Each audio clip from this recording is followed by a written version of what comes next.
Olive TV, anointed to impact the world.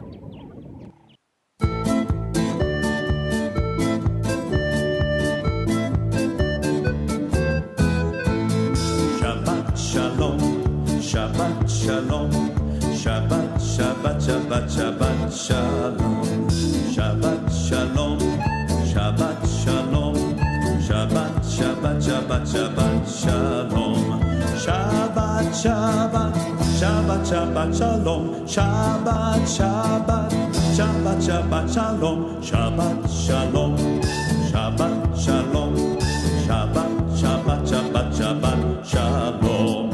Am Israel, Am Israel, Am Israel Chai. Am Israel, Am Israel, Am Israel Chai. Am Israel, Am Israel, Am Israel Chai. Am Israel, Am Israel, Am Israel Chai. Od Avinu Chai, Od Avinu Chai. Od Avinu, Od Avinu, Od Avinu Chai. Od Avinu Chai, Od Avinu Chai. Od Avinu, Od Avinu, Od Avinu Chai. Havenu Shalom Alechem. Havenu Shalom Alechem. Havenu Shalom Alechem. Havenu Shalom, Shalom, Shalom Alechem. Havenu Shalom Alechem. Havenu Shalom Alechem. Havenu Shalom Alechem. Havenu Shalom, Shalom, Shalom Alechem. Shalu Shalom Yerushalayim. Shalu Shalom Yerushalayim. Shalu Shalom Yerushalayim. Shalu Shalom Yerushalayim. Shalu Shalom. Shalu Shalom. Shalu Shalom. Shalu Shalom Yerushalayim. Pray for the peace of Jerusalem. Shabbat Shalom, Shabbat Shalom, Shabbat Shalom. Bienvenue à notre émission Shabbat Shalom. Et pour 2017, le titre de notre émission, c'est Retour à l'Évangile, Made in Zion ou bien Made à Jérusalem. Nous allons avant tout prier. Adonai, le Tout-Puissant, Créateur de l'univers. Père, nous te bénissons pour ces moments. Cher Saint-Esprit de Dieu, prends le contrôle total. Prêche-nous ta parole, afin que nous puissions retourner à l'Évangile Made in Zion. Au nom puissant de ton Fils, Yeshua HaMashiach, nous avons ainsi prié et nous disons tous Amen. Sans plus tarder, je suis le pasteur David Mafuta. Les restes de nos coordonnées sont devant vos écrans. Nous avons aussi notre page Facebook ainsi que notre compte YouTube, c'est le Shabbat Shalom David Mafuta. Là où vous allez vous rattraper. Aujourd'hui, c'est la vidéo numéro 19, mais vous pouvez toujours commencer par la vidéo numéro 1 et continuer jusqu'à aujourd'hui. Nous sommes au numéro 19. Nous vous bénissons davantage. Pourquoi est-ce que nous parlons des retours à l'évangile Made à Jérusalem? Une fois de plus, nous allons encore vous encourager de suivre nos vidéos précédentes pour ne pas nous répéter là-dessus. Je suis le pasteur David Mafuta. Nous émettons à partir de Londres sur Olive TV chaque samedi de 15h jusqu'à 16h heure de Londres ou GMT. J'ai devant moi un leaflet ici. Il y a 2 servantes de l'Éternel qui passent souvent ensemble aussi ici sur Olive TV. La Bible dit que nous devons nous soutenir les uns les autres. Donc, elles ont un programme et le ministère, c'est le ministère évangélique pour les saluts. Elles ont un programme, nous vous invitons de venir nombreux, surtout ceux qui habitent Londres, parce que l'adresse est là-dessus, c'est au nord de Londres, mais nous allons plus donner un numéro de téléphone. Vous pouvez les appeler. Ceux qui nous soutiennent nous vous appelons de les soutenir aussi parce que nous tous, nous sommes en train de faire l'œuvre de Yahvé. Surtout, j'aime bien supporter le ministère des femmes. Pendant nos enseignements, bibliquement parlant, nous allons démontrer pendant 2 jours comment l'Éternel agit puissamment avec les femmes. Vous voyez comme les femmes sont clean à tout ce qu'ils font en commençant la maison, l'habillement et tout. Même dans le ministère, les femmes sont toujours clean. C'est pourquoi il faudrait les soutenir davantage. Donc, le numéro de téléphone appelé, c'est les 074 48 53 69 83. Je répète, les 074 48 53 69 83. Donc, vous pouvez les appeler, que ce soit l'évangéliste Cathy ou la prophétesse Nathalie pour plus de précisions. Et Dieu voulant, nous serons aussi là pour les soutenir. OK, sans plus tarder, nous allons entrer au message du jour. Nous sommes toujours en train de parler sur la loi alimentaire ou la loi des cochères. Alors, la fois passée, on avait bouclé les livres ou les contextes qu'on avait pris sur Corinthiens et les contextes qu'on avait pris sur 1 Timothée chapitre 4, versets 4 à 5. On avait bien compris que le contexte en question, il ne s'agissait pas seulement de prendre n'importe quelle nourriture parce que tout est sanctifié par la prière. Non, on avait bien vu que tout est sanctifié premièrement par la parole de Dieu et puis deuxièmement par la prière. Donc, une nourriture qui ne passe pas les tests de la parole de Dieu ne sera pas non plus sanctifiée.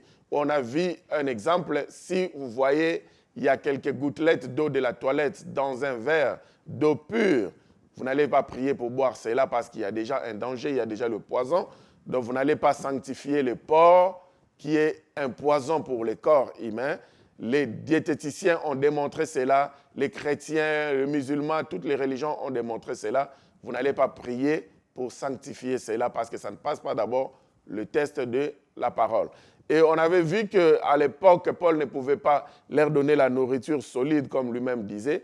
Il a fallu qu'il puisse leur donner le lait, malgré que cette église de Corinthe, à cette époque, au premier Corinthe, donc au premier livre des Corinthiens, l'église avait déjà totalisé 7 ans, l'église de Corinthe, mais malgré ça, il n'était pas toujours à mesure de leur donner la nourriture solide parce qu'ils étaient toujours en train de vivre ou de se manifester comme on avait dit des sarkikois. Ça signifie de bébés spirituels, pas parce qu'ils viennent de naître en Christ, mais parce qu'ils sont déjà depuis plusieurs années en Christ, mais ils ne veulent pas grandir d'eux-mêmes.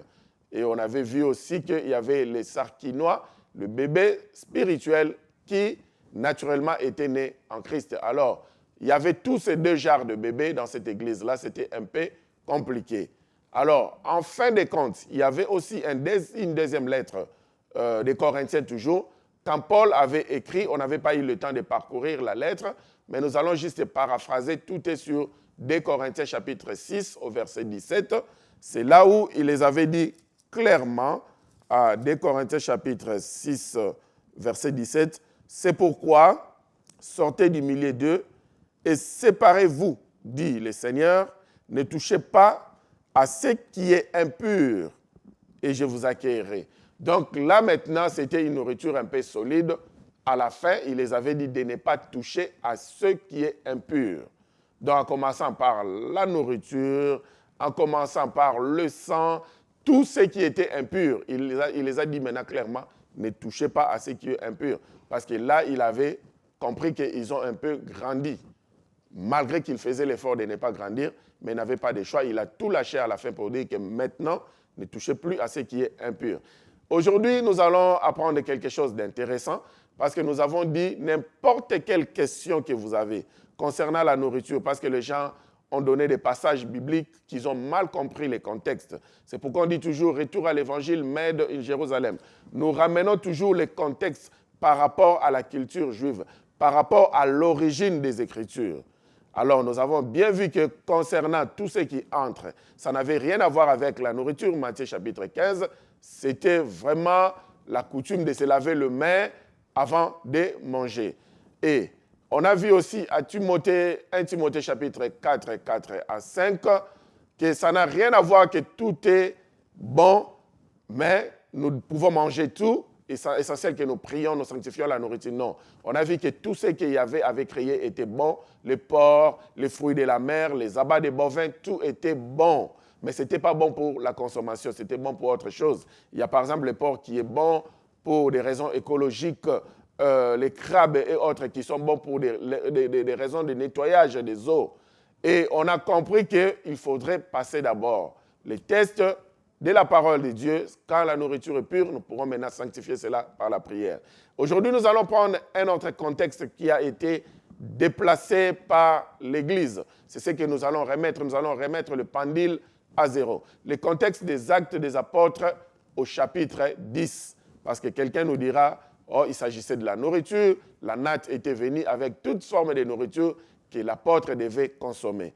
Nous allons faire une longue lecture aux Actes des Apôtres chapitre 10 et nous allons aussi prendre quelques versets des Actes des Apôtres chapitre 15 pour donner une très bonne compréhension par rapport à ces prétextes. Parce que, dit-on, un texte hors de son contexte devient un prétexte. Nous allons ramener le contexte en question.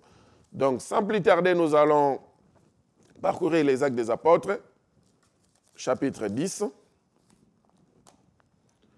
Nous lisons « Il y avait à Césarée un homme, Corneille, centenier dans la cohorte dite italienne.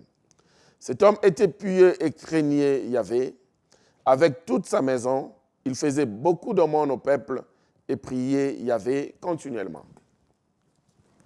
Vers la 9e heure du jour, il vit clairement dans une vision un ange d'Adonai qui entra chez lui et qui lui dit « Corneille ». Il vit ça dans une vision. Soulignons, il vit ça dans une vision. Au verset 4, le regard fixé sur lui et saisi d'effroi. S'il vous plaît, les techniciens peuvent déjà ouvrir la ligne, ce n'est pas un problème, mais nous n'allons recevoir que des questions liées à l'ordre de ce que nous sommes en train de parler sur la loi alimentaire. Les 2 semaines passées ou les 3 semaines passées, seulement des questions liées sur la loi alimentaire. La ligne peut déjà être ouverte. Merci beaucoup. Le verset 4, je reprends. Les regards fixés sur lui et saisi d'effroi, il répondit, « Qu'est-ce, Seigneur ?» Et l'ange lui dit, « Tes prières et tes aumônes sont montées devant Yahvé, et il s'en est souvenu. Envoie maintenant des hommes à Joppé et fais venir Simon surnommé Pierre. Il est logé chez un certain Simon Corroyeur, dont la maison est près de la mer. » Dès que l'ange qui lui avait parlé fut parti, Corneille appela 2 de ses serviteurs et un soldat pieux d'entre ceux qui étaient attachés à sa personne. Et après leur avoir tout raconté, il les envoya à Joppé. Ok, je peux sauter, on prend le verset 13. Non, on continue s'il vous plaît. Le verset 10. Repartons verset 9, s'il vous plaît. Le lendemain, comme ils étaient en route et qu'ils approchaient de la ville, Pierre monta sur le toit vers la 6e heure pour prier. Il eut faim et il voulut manger. Pendant qu'on lui préparait à manger, il tomba en extase. Soulignons, il tomba en extase. Ici, ce n'est plus la vie normale. Quelque chose qui commence déjà à se passer, c'est déjà le surnaturel. Il est déjà tombé en extase. Ce n'est plus la vie normale, j'insiste. Alors le verset 11. Il vit le ciel ouvert et un objet semblable à une grande natte attachée par les 4 coins qui descendait et qui s'abaissait vers la terre. Donc, c'est une vision. Le verset 12. Et où se trouvaient tous les quadrupèdes et le pétil de la terre et les oiseaux du ciel. Et une voix lui dit, « Lève-toi, Pierre, tue et mange. » Mais Pierre dit, « Non, Seigneur, car je n'ai jamais rien mangé de souillé ni d'impur. » Retenons, je n'ai jamais rien mangé de souillé ni d'impur. C'est Pierre ici a fait 3 ans et demi marchant ensemble avec Yeshua. Mais il dit ici, je n'ai jamais rien mangé de souillé ni d'impur. Donc même quand ils étaient en train de marcher avec Yeshua, ils n'ont jamais rien mangé de souillé ni d'impur. Parce que quelqu'un nous avait dit que, par avoir mal compris les contextes, Yeshua a dit, nous pouvons maintenant tout manger. Mais Pierre, 3 ans et demi, il n'a rien mangé de pareil. Alors, on continue. Le verset 14. Mais Pierre dit, non Seigneur, car je n'ai jamais rien mangé d'essuyé ni d'impur. Et pour la seconde fois, la voix se fit encore entendre à lui. C'est que Yahvé a déclaré pur, ne les regarde pas comme souillés. Est-ce qu'il s'agit d'une nourriture quelconque? Point d'interrogation, continuons. Cela arriva jusqu'à 3 fois. Il eut cette vision à 3 reprises. Et aussitôt après, l'objet fut retiré dans le ciel. Tandis que Pierre ne savait en lui-même que penser du sens de la vision. Donc, quand la vision eut fin, la vision s'est éteinte, il commençait maintenant à réfléchir pour penser concernant le sens de la vision. On continue. Tandis que Pierre, au verset 17, ne savait en lui-même que penser du sens de la vision qu'il avait eue, voici les hommes envoyés par Corneille, s'étant informés de la maison de Simon, se présentèrent à la porte et demandèrent à haute voix si c'était là que logeait Simon, surnommé Pierre. 19. Et comme Pierre était à réfléchir sur la vision, il continue de réfléchir sur la vision. Parce que lui, il ne prend pas ça comme quelque chose qu'il s'agit de nourriture, il s'agit de quadrupèdes, il s'agit de ce qui est impur. Loin de là. Il comprend que c'est une vision. Et lui-même, il sait que l'Éternel ne peut jamais me dire de manger ce qui est impur. C'est pourquoi il continue toujours à réfléchir sur la vision. Parce qu'il cherche maintenant à avoir l'interprétation concernant la vision. Et maintenant, le Saint-Esprit de Dieu va intervenir. Le verset 19, je reprends. Et comme Pierre était à réfléchir sur la vision, le Saint-Esprit de Dieu intervient maintenant. L'Esprit lui dit, voici 3 hommes te demandent. Là, maintenant, c'est l'Esprit qui interprète. Lève-toi, descends. Souvenons-nous que la vision s'est répétée à 3 reprises. Maintenant, 3 hommes viennent le demander. Il dit au verset 20, lève-toi, descends et pars avec eux sans hésiter, car c'est moi qui les ai envoyés. Pierre donc descendit et il dit à ces hommes, voici, je suis celui que vous cherchez. Quel est le motif qui vous a amené? Il répondit, Corneille, centenier, homme juste, craignant Dieu, et de qui toute la nation des Juifs rend un bon témoignage, a été divinement averti par un saint ange de te faire venir dans sa maison et d'entreprendre et d'entendre tes paroles. Pierre donc les fit entrer et il les logea. Le lendemain, il se leva et partit avec eux. Quelques-uns des frères de Joppé l'accompagnèrent. Ils arrivèrent à Césarée les jours suivants. Corneille les attendait et avait invité ses parents et ses amis intimes. Lorsque Pierre entra, Corneille, qui était allé au-devant de lui, tomba à ses pieds et se prosterna. Mais Pierre se leva en lui disant, « Lève-toi, moi aussi je suis un homme. » En conversant avec lui, il entra et trouva beaucoup de personnes réunies. « Vous savez, leur dit-il, qu'il est défendu à un juif de se lier avec un étranger ou d'entrer chez lui. Mais Yahvé m'a appris à ne regarder aucun homme comme souillé et impur. » Soulignons le verset 28. Là-bas, quand il fallait consommer, il avait très faim. Il voulait manger. On lui montra toutes sortes de quadrupèdes qui étaient impurs. Quand nous avançons, il y avait même des animaux sauvages. C'est toujours dans le même chapitre. On avance plus tard. Plus haut. Il y avait même des animaux sauvages. On lui dit de manger cela. Et lui, il reprend que Seigneur, tu sais que ceci est impur. Moi, je ne peux pas manger cela parce que je n'ai jamais fait ça depuis ma naissance jusqu'à cet âge. Même les 3 ans et demi que nous avons fait avec toi, on n'a jamais mangé quelque chose dont Lévitique 11 et Deutéronome 14 a interdit. Alors, il s'est dit non, ça n'a rien à voir avec la nourriture. Et comme cela s'est répété à 3 reprises, il n'a pas dit, bon, je vais directement interpréter cela que l'Éternel m'a dit, je peux maintenant commencer à manger ce qui est impur. Il dit non. Il continuait toujours de réfléchir là-dessus, jusqu'à tel point le Saint-Esprit de Dieu est venu. Quand le Saint-Esprit de Dieu est venu, il commençait à interpréter cela depuis le verset 19. Il a interprété cela en long et en large pour faire comprendre, Pierre, la vision que tu as reçue à 3 reprises. Il s'agissait d'un message qui va revenir à 3 reprises. Et les 3 messagers, selon toi, sont des impurs. Comme ils sont des impurs, tu vas les refuser.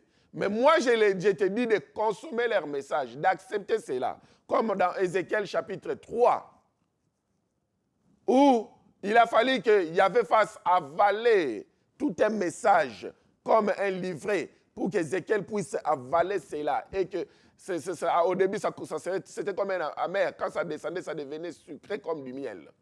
Alors, il fallait qu'il avale le message de ces 3 messagers. Mais lui ne pouvait pas le faire parce qu'il disait qu'ils sont impurs.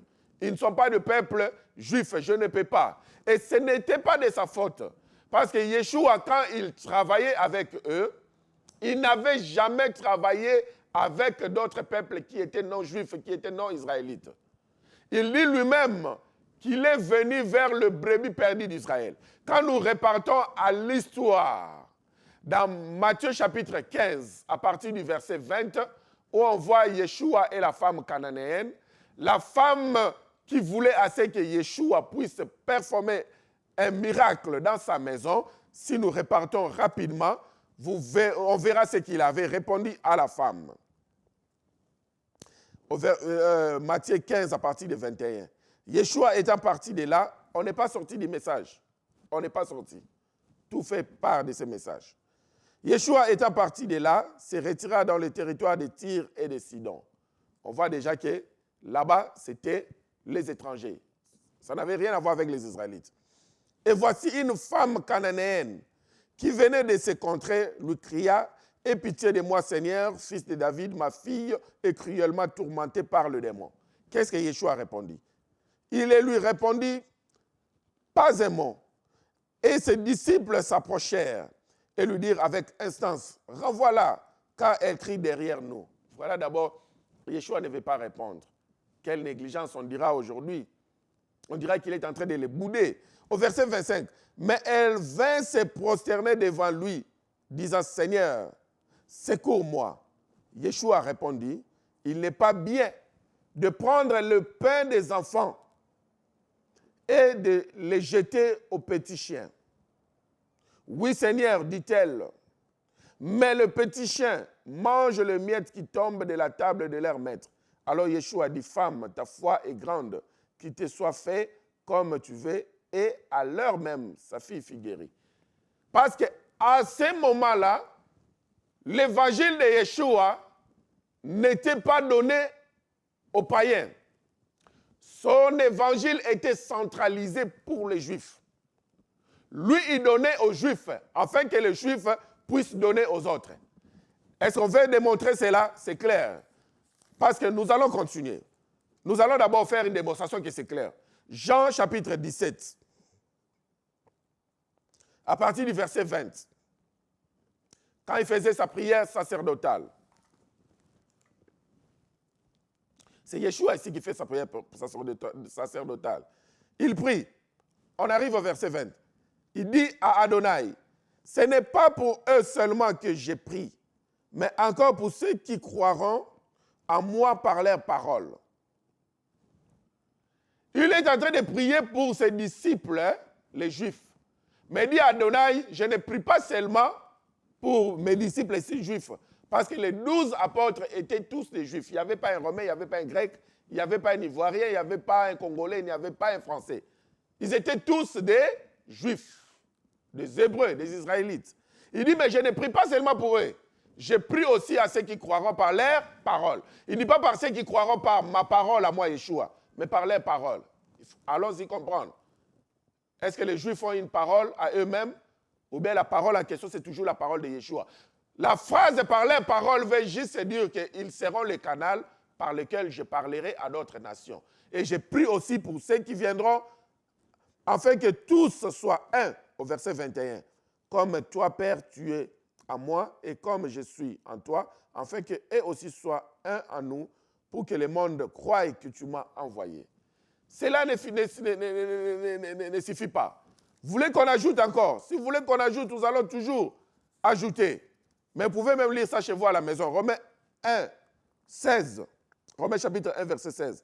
Car je n'ai point honte de l'évangile. Là, c'est Saul de Tarse qui est en train de parler. C'est une puissance de Yahvé pour le salut de quiconque croit. Du juif, premièrement, puis du grec.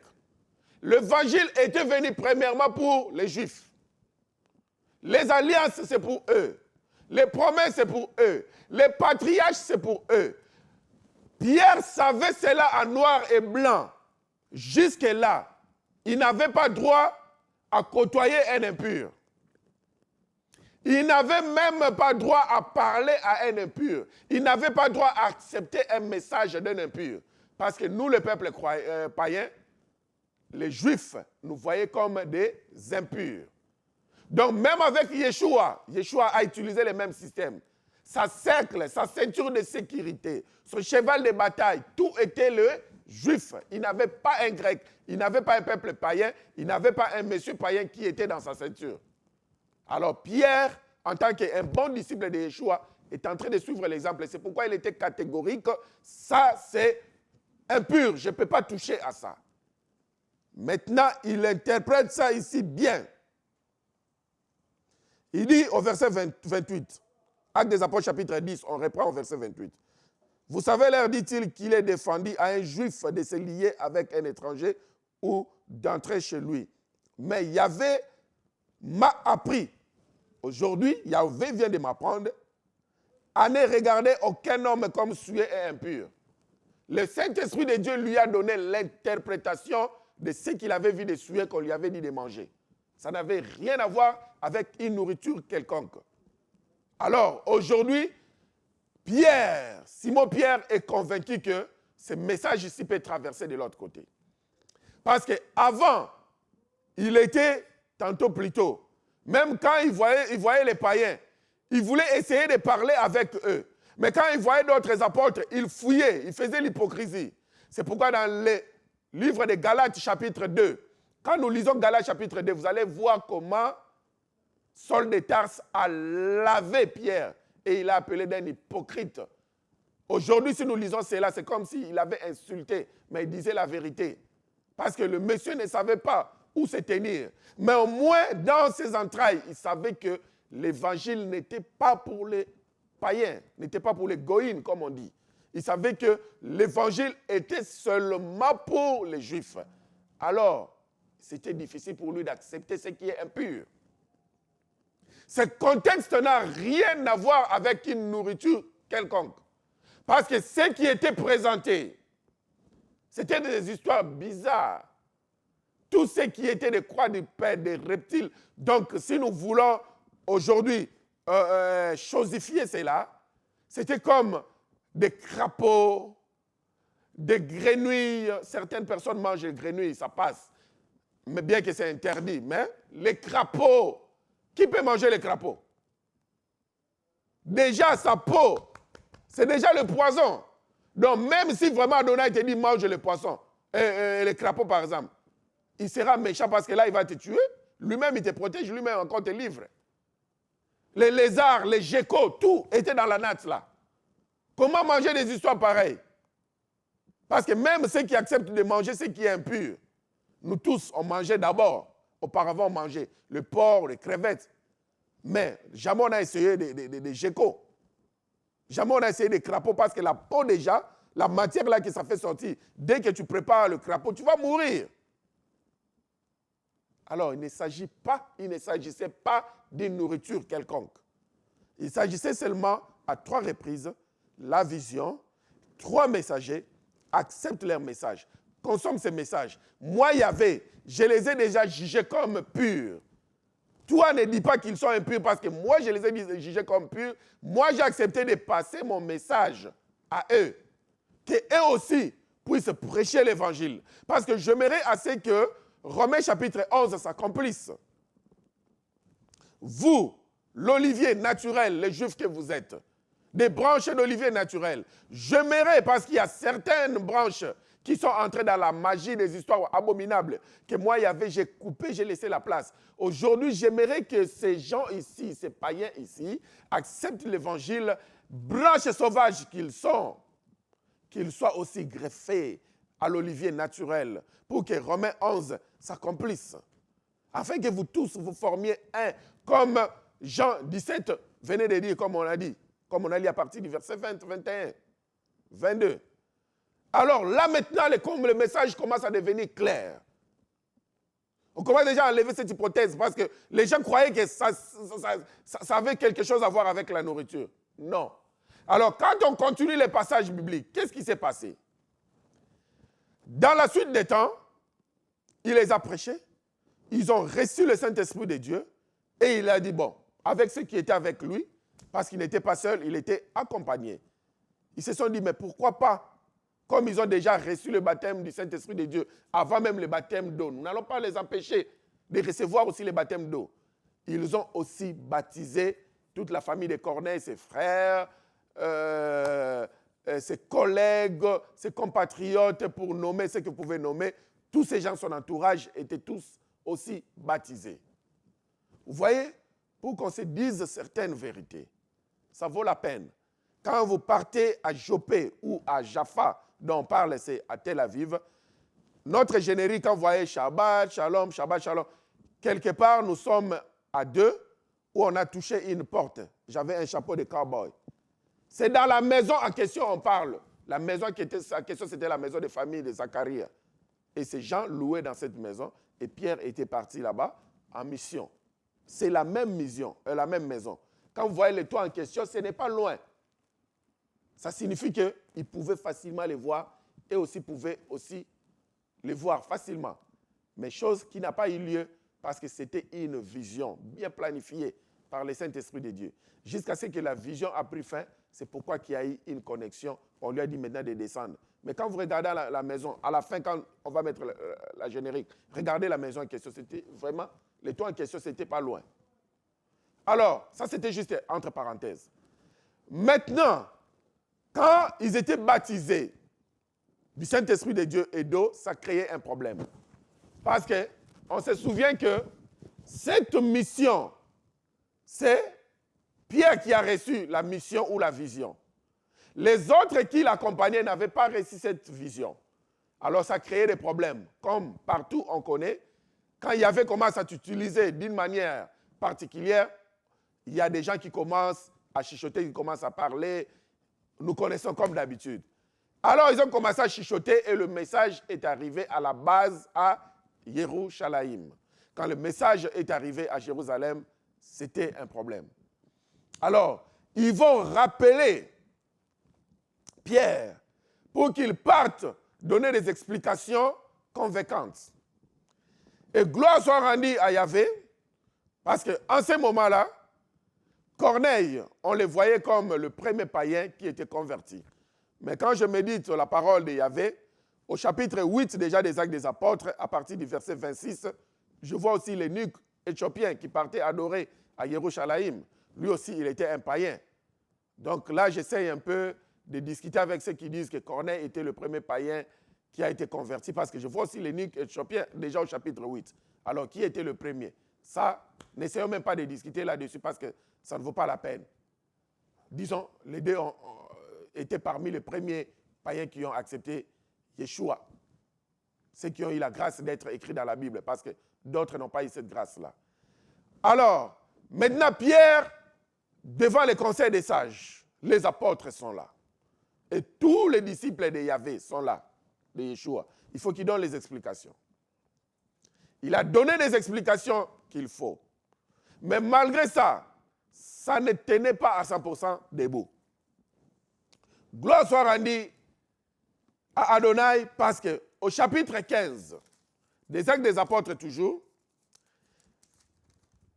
ils étaient toujours en train de continuer de prier, d'aller prêcher l'évangile et autres.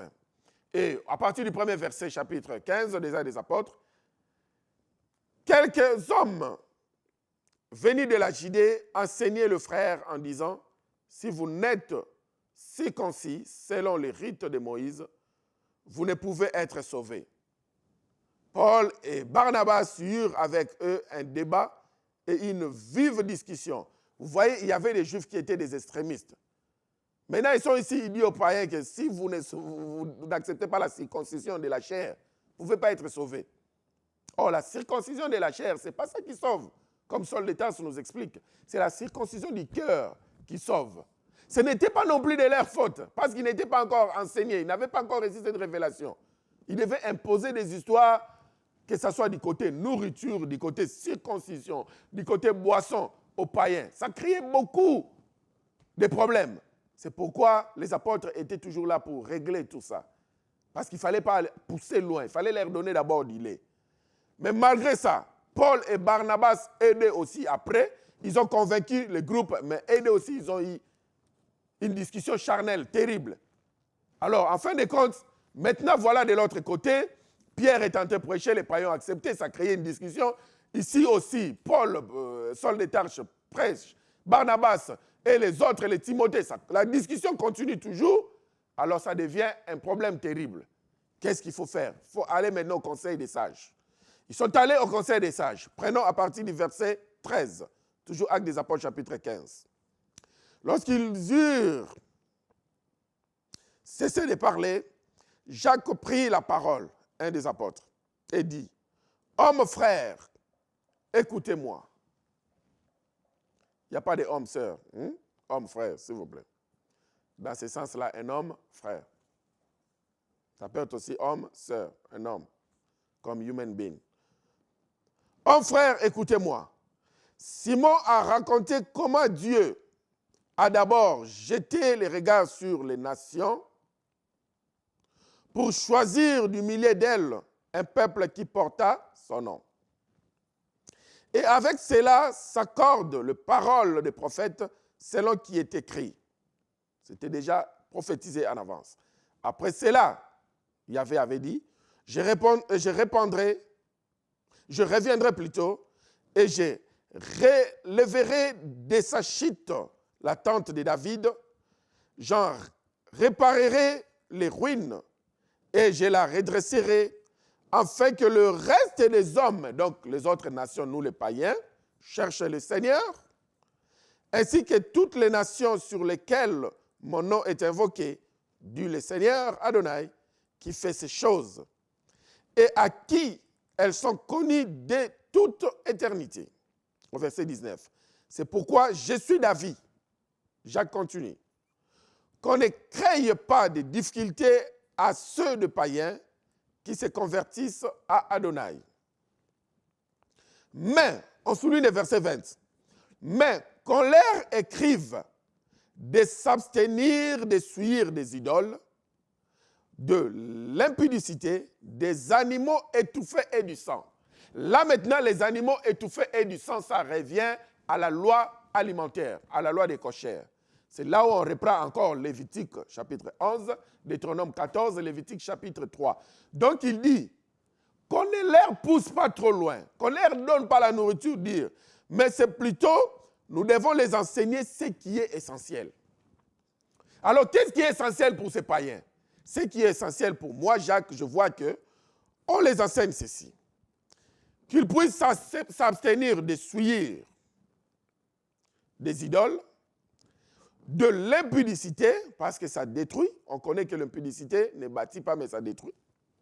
Des animaux étouffés, la loi des cochères, la loi alimentaire, et du sang.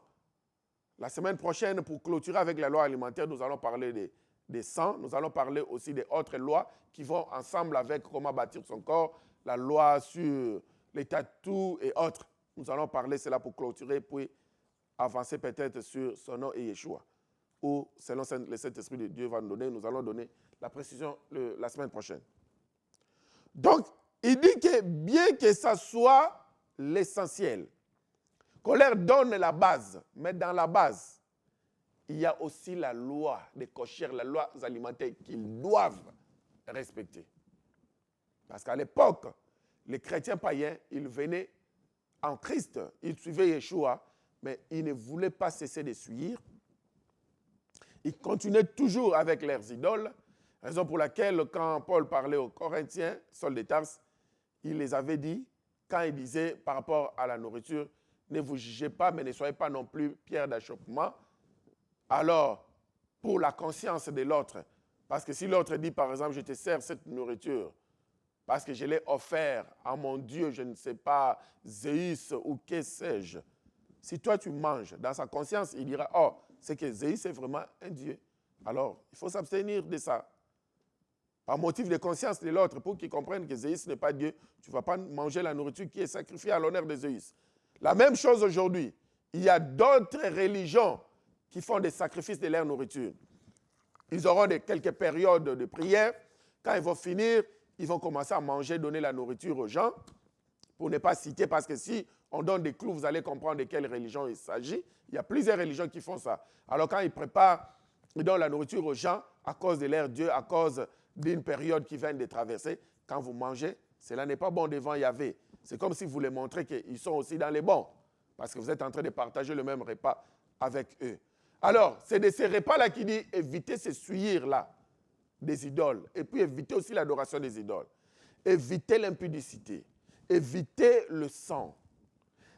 On n'en parle pas aujourd'hui parce que nous allons en parler la semaine prochaine. Et évitez les animaux étouffés. Parce que même les animaux cochères, il y avait une manière pour consommer cela.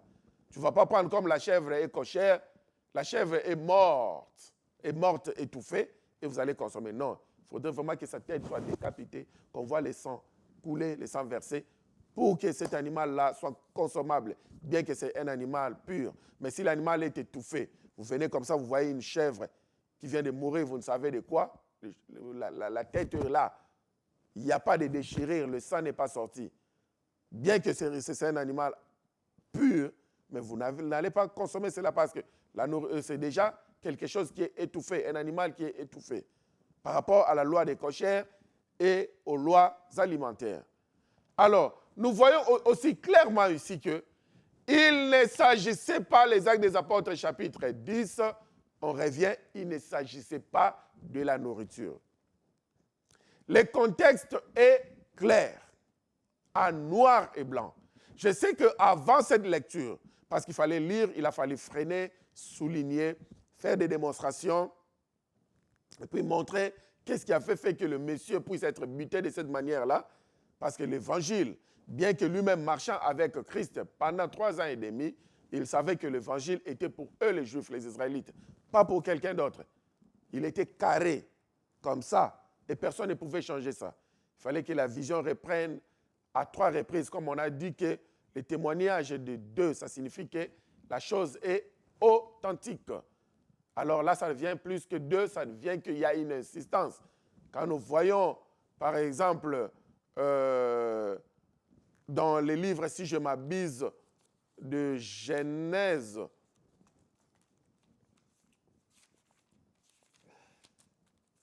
donc quand la chose se répète comme ça signifie que c'est authentique. Cela est vraiment arrêté de Yahvé.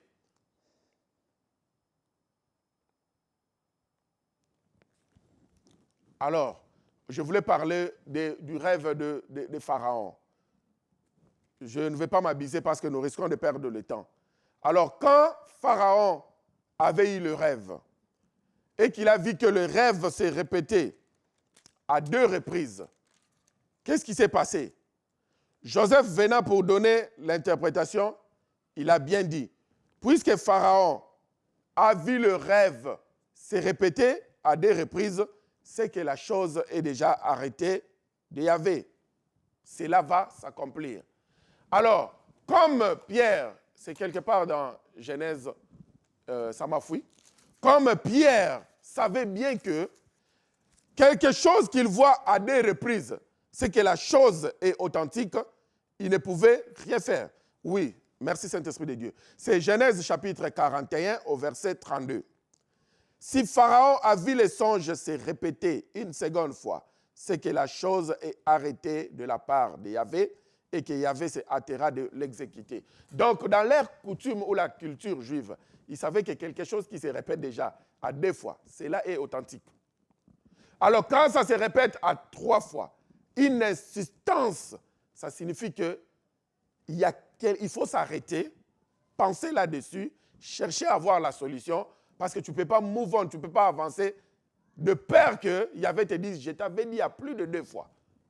Mais tu n'avais pas tiré attention. Donc, il faudrait prendre cela au sérieux, dans le sens propre du terme. C'est pourquoi il a pris cela au grand sérieux, jusqu'à ce que le Saint-Esprit de Dieu est venu intervenir dans le verset 20 pour lui donner la précision que mon frère Pierre, ne te lamente pas, ne pousse pas loin. Il ne s'agit pas d'une nourriture quelconque.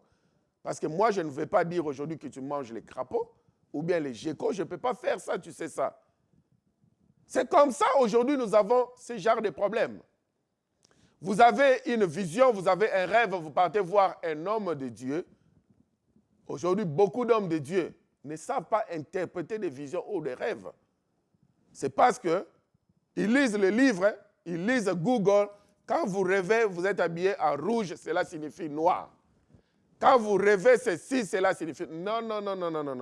Même le rêve, même les visions, il faudrait toujours interpréter cela par rapport au contexte. Quand vous sortez du contexte, c'est fini, c'est parti, ça devient un prétexte.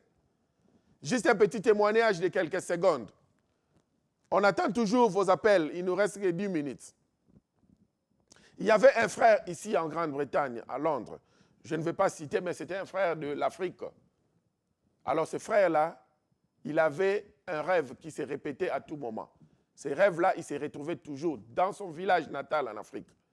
Et quand il voyait les hommes de Dieu, on l'interprétait toujours pour dire « Waouh, ça, c'est l'esprit de recul, c'est l'esprit des morts. Il faudrait refuser cela. Tu ne peux pas, tu es déjà à Londres.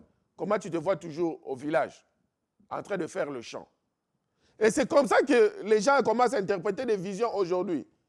Ils interprètent comme d'une manière brute.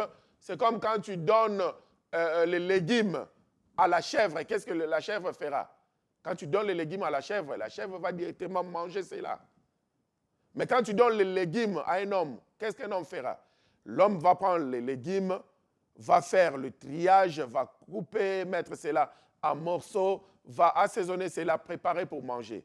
C'est comme ça que la vision, il faudrait assaisonner, mettre en morceaux, couper, chercher à méditer là-dessus jusqu'à ce qu'on ait la vision comme le monsieur Pierre a pris son temps, il a assaisonné, il a mis de côté, il a préparé jusqu'à ce que la vision était claire.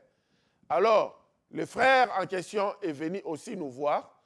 Il nous a raconté les rêves. Il dit que ça fait longtemps, le même rêve se répète encore et encore. Alors, on lui a posé des questions par rapport au contexte de ses rêves. Qu'est-ce qui s'est fait souvent? Alors, quelque chose s'est répété, il dit, je me retrouve en train de faire le chant chez moi au village. Mais chose bizarre, à peine je commence le chant, et puis directement je commence à récolter. Donc, quand je commence à semer, ça fait moins d'1 minute, et je récolte pendant plus d'1 heure de temps, pendant des jours. Alors, on l'a interprété, on dit, par rapport à ce contexte, Yahvé te montre que ton champ de bataille, c'est dans ton village natal. Tu vas seulement fournir un peu d'effort, mais les résultats, les récoltes seront grandioses. Retourne. C'était très difficile pour lui. Après 7 mois, il n'avait pas de choix. On insistait, retourne par rapport à ses rêves. Les autres prophètes disaient, non, c'est l'esprit de recul. Aujourd'hui, il est dans ces pays-là, en Afrique. Il fait beaucoup d'argent, il est marié, il commence à changer de voiture comme il faut. Londres ne lui dit absolument plus rien. Il ne veut plus vivre des allocations. Donc, c'est comme ça. Je ne suis pas contre ceux qui vivent dans des allocations, mais on encourage que tout le monde travaille parce que c'est la Bible qui dit celui qui ne veut pas travailler ne doit pas non plus manger. Il y a certains, ils n'ont pas... Ok, on ferme cette parenthèse-là. Mais nous devons travailler pour manger. Alors, c'est comme ça aussi les gens interprètent la parole de Yahvé jusqu'à nos jours.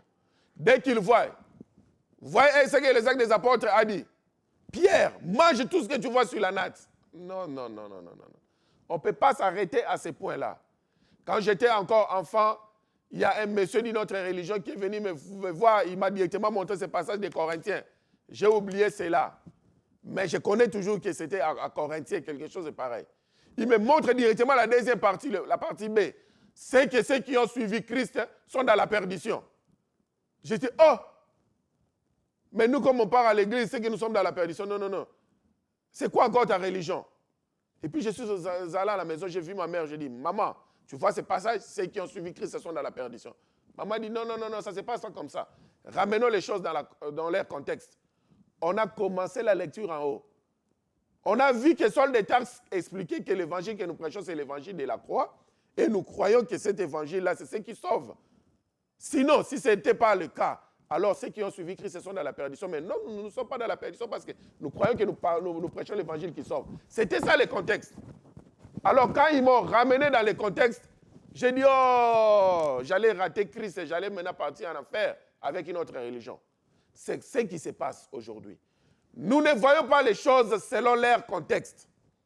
Tout ce que nous voyons, quand on parle de la nourriture, c'est que c'est la nourriture.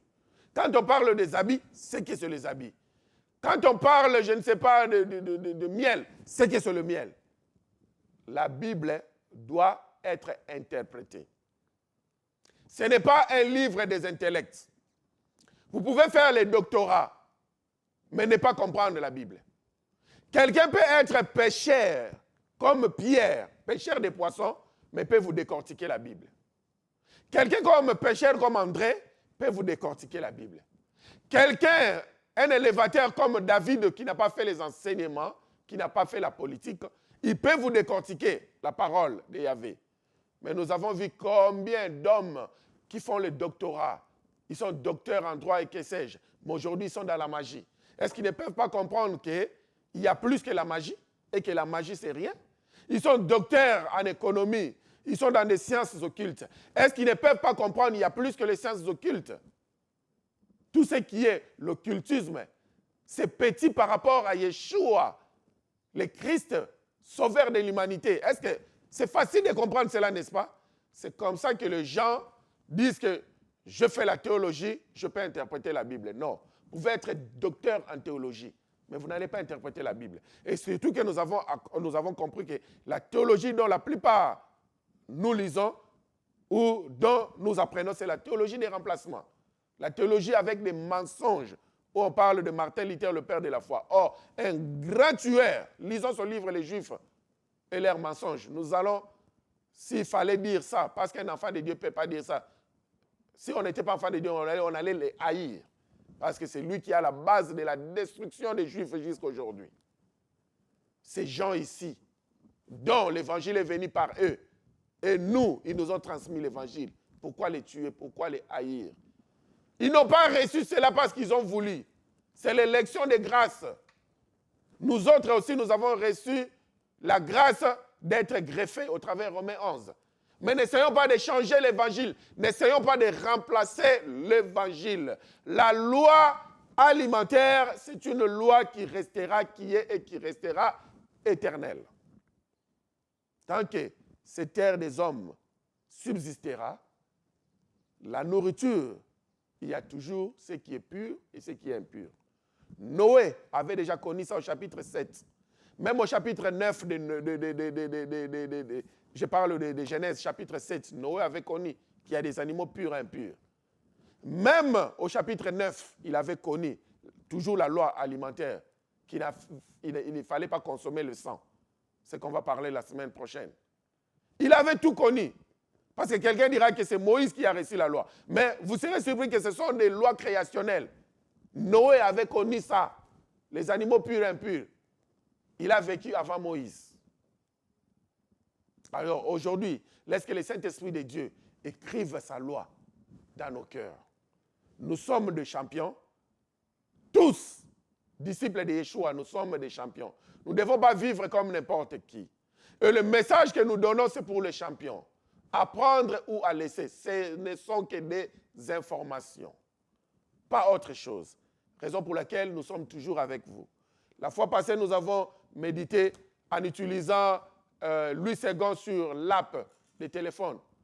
Mais quelqu'un nous a écrit pour dire que, pasteur, s'il vous plaît, ça dérangeait. Si vous pouvez encore prendre Louis II quand vous avez l'habitude de le faire. Aujourd'hui, nous n'avons pas utilisé l'app. Nous avons repris encore Louis II. Pour éviter le jugement, nous apprenons nous tous. Vous allez nous apprendre beaucoup. Nous allons vous apprendre un peu.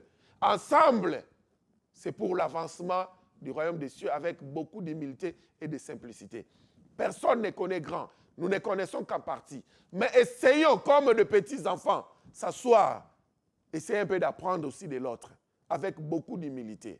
Parce que c'est pour les royaumes des cieux. Personne ne vient ici prêcher une autre doctrine. Personne ne vient ici pour déplacer Christ. Christ reste, le message reste christocentrique. C'est Christ qui est toujours là. Quand on l'appelle Yeshua, c'est son nom en hébreu. Quand nous allons parler davantage, son nom est Yeshua. C'est là où ceux qui n'arrivent pas encore à comprendre, ils vont adopter ce nom. Parce que toutes les lettres ont une signification dans l'alphabet hébraïque. Suivons Yeshua avec toutes les lois bibliques. Rien n'a changé. Nous serons forts. Nous serons puissants. Alors, avec les 2 minutes qui nous restent, nous allons demander à tous ceux qui sont dans leur maison, qui ont compris jusque-là que la loi alimentaire est éternelle et qui consommaient n'importe quoi, qu'ils prient, qu'ils fassent une prière de repentance ensemble. Moi aussi, je suis en train de faire la même prière pour demander pardon à Yahvé pour avoir consommé n'importe quoi et demander à ceux qui nous aident au travers du Saint-Esprit de Dieu, parce que sans le Saint-Esprit de Dieu, nous ne pouvons pas accomplir une loi quelconque. Mais le Saint-Esprit de Dieu pourra interpréter la loi pour nous et fera de sorte que nous puissions accomplir la loi. Demandons à ce que le Saint-Esprit de Dieu puisse nous aider. Seigneur Saint-Esprit de Dieu, nous te demandons pardon. Yeshua Mashiach, pardonne-nous. Nous avons consommé n'importe quoi. Nous avons maintenant des maladies incurables et des maladies bizarres. Seigneur, aujourd'hui, nous avons accepté ta parole. Nous nous répandons et nous prenons maintenant la décision de manger kosher, de manger ce que Lévitique 11 et Deutéronome 14 veut à ce que nous mangeons. Nous te bénissons pour notre guérison. Nous te bénissons pour notre prospérité sur le plan corps, âme et esprit. Dans les précédents de Yeshua Mashiach, nous avons aussi prié. Amen. Nous vous bénissons et nous avons besoin des sponsors. Vraiment, s'il vous plaît, cette émission, nous avons besoin des sponsors en matière de finances. Vous pouvez nous appeler, vous pouvez nous écrire afin de voir comment est-ce que vous allez faire pour nous sponsoriser, afin que nous puissions toujours rester et continuer avec cette émission si telle est la volonté de Yahvé. Si telle n'est pas la volonté de Yahvé, un jour, nous allons mettre fin à l'émission. Peut-être nous allons continuer d'une manière ou d'une autre. Nous avons toujours besoin de vos soutiens et nous savons que Yeshua, ce qu'il fait est toujours meilleur. En attendant, profitons de ces moments où nous sommes toujours ensemble. Ça sera vraiment profitable. Shabbat Shalom, nous savons que notre ingénieur est dedans. Shabbat Shalom, Jérusalem, Shabbat Shalom, le peuple de Dieu. Shabbat Shalom, Shabbat Shalom, Shabbat, Shabbat, Shabbat, Shabbat Shalom, Shabbat Shalom, Shabbat Shalom, Shabbat, Shabbat, Shabbat, Shabbat Shalom, Shabbat, Shabbat.